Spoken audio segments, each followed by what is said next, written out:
Hi everyone, and welcome to Unit 2, Mod 4. Today we are going to talk about the need for psychological science. So here is your vocab. You have 5 vocab here. Perceiving order in random events, that's one vocab, by the way. So all of our videos will have this part of the video in the beginning where it lists out all of the key vocab that are going to be placed throughout. All the vocab will be in bold and it will be underlined. So, is some of psychology just common sense? Because it's very easy for our brains to think that answer is yes. And that's the problem, is that we're studying our brains and we're trying to understand scientific truth. So what's the opposite of that? Well, what's common sense? Common sense, according to the dictionary, is good sense and sound judgment in practical matters. So, making sure you open the door before you go out the door, right? Someone might say that that is common sense, but that can lead us into a slippery slope. So, for example, some of those things might feel very straightforward, and so we continue to think that all of these things that our brain tells us are just straightforward, that are obvious, and we start to think like about cause and effect being just common sense. Well, that's why that happens. That is the cause. But have we tested it? Have we created an experiment? The only way to know if something causes something is if we actually conduct a scientific experiment. So we can't trust sound judgment in practical matters alone when we're talking about a scientific field such as psychology. So what we believe about the world, about the way it works, doesn't necessarily make it true. And sometimes things that a lot of people believe are actually not true, right? That's what we call myths.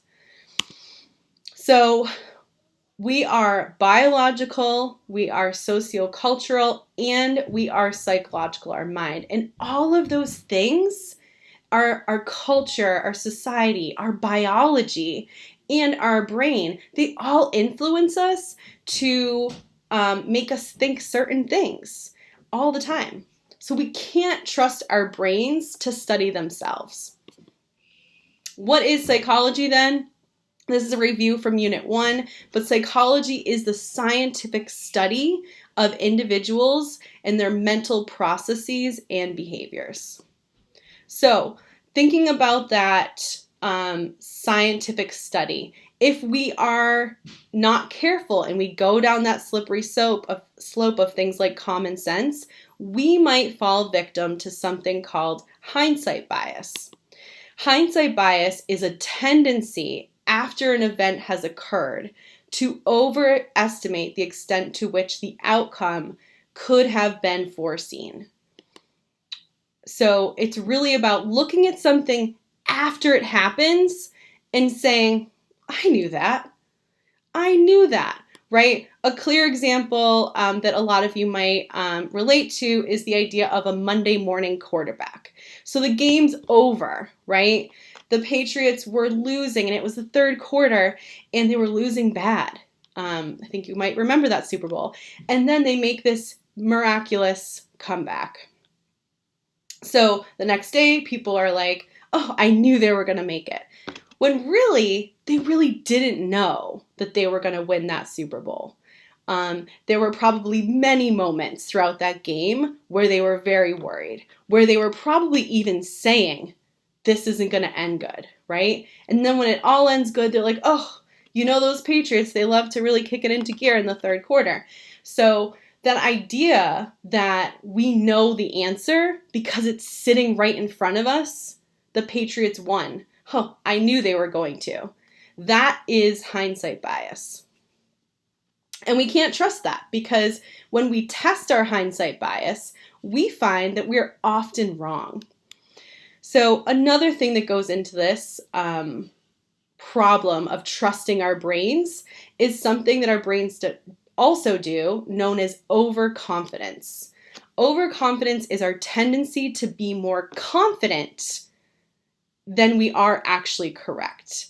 So if you look at these 3 words and someone says, how long do you think it would take? The average answer was 10 seconds to unscramble these words. They thought it would take about 10 seconds to unscramble each word.